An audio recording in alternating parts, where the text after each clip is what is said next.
Sir, ஒரு கேள்வி கூட.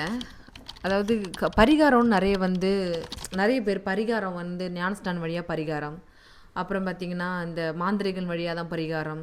சிலவங்க ஒரு அடுத்த ஜென்மத்தில் தான் இது பரிகாரம் பண்ணலாம் அப்படிங்கிற ஒரு விஷயம்.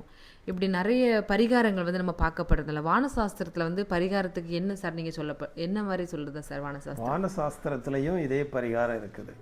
அந்த பரிகாரம் எப்படின்னா, ஒரு முழு மனுஷனுக்கு எப்படி அதை பிரித்து கொடுத்துருக்காங்கன்னா, வாயு ராசி, நீர் ராசி, நெருப்பு ராசி, மண் ராசி, இந்த 4 ராசிகளாக பிரித்து கொடுத்துருக்காங்க.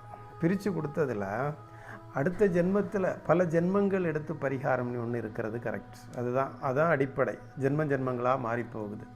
இந்த ஜென்மங்கள் அடுத்தடுத்த அனுபவம் எடுத்து அறிவு வர்றதுக்காக ஒரு பக்கம் இருக்குது. இதை நியமித்து வச்சுருக்காங்க. இதுக்கு சர்ப்ப வீதி, ரிஷப வீதி, அஜ வீதி, இப்படி 3 வீதிகளாக பிரித்து வச்சுருக்காங்க பரிகாரத்தில். இதில் பலி செலுத்தி கர்மா, அந்த பலியை நிவர்த்தி பண்ணுற ஒன்று இருக்குது. பலி இது யூதர்களுடையது. யூதர்கள் ஒரு மாடை பலி செலுத்தி அதை நிவர்த்தி பண்ணி வருஷத்துக்கு ஒரு முறை பண்ணுவாங்க.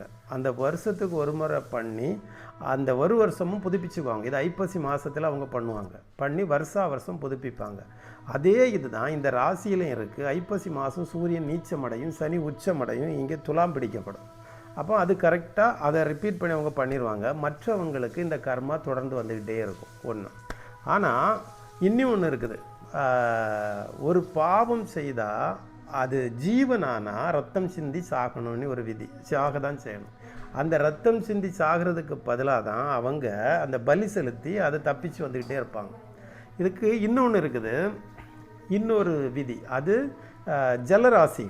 ஜலராசிகள் எல்லாம் தண்ணியில் முங்கி அந்த பாவத்தை கழிச்சிருவாங்க. ஜீவ நதிகள்னு சொல்லக்கூடிய நதிகளில் முங்கி அவங்க பாவத்தை போக்கிக்குவாங்க. அது ஒரு தெய்வத்தின் பெயரால் தான் செய்வாங்க. அதற்குன்னு ஒரு நாள் இருக்கும். இப்போ மகா கும்பமேளா வந்தது போல் இந்த மாதிரி இதில் போய் அவங்க தங்களை குளித்து அதில் முங்கி தங்கள் பாவங்களை எல்லாம் போக்கிக்குவாங்க. இதை தான் இயேசுவின் காலத்தில் யோவான் ஸ்நானகனும் இதை செய்தார். பாவ மன்னிப்புக்கு மனம் திரும்புதலுக்கு என்று பாவ மன்னிப்புக்கு ஏற்ற ஒரு ஞானஸ்தானத்தை கொடுக்குறார். இது ஒரு பரிகாரம் தான். நீர் ராசிகளுக்கெல்லாம் இந்த பரிகாரம் கொடுத்துருக்கு. நெருப்பு ராசிகளுக்கெல்லாம் யாகங்கள் வளர்க்குற பரிகாரம் கொடுத்துருக்காங்க. யாகங்கள் வளர்ப்பாங்க. நெருப்புனால தான் பரிகாரம். நெருப்பில் 2 வகை இருக்குது. ஒரு மாமிசங்களை போட்டு எரித்து பாவத்துக்காக பலி செலுத்தினா அது தெய்வ சன்னிதானம் ஆலயத்துக்கு முன்பாக வச்சு செய்யக்கூடாது.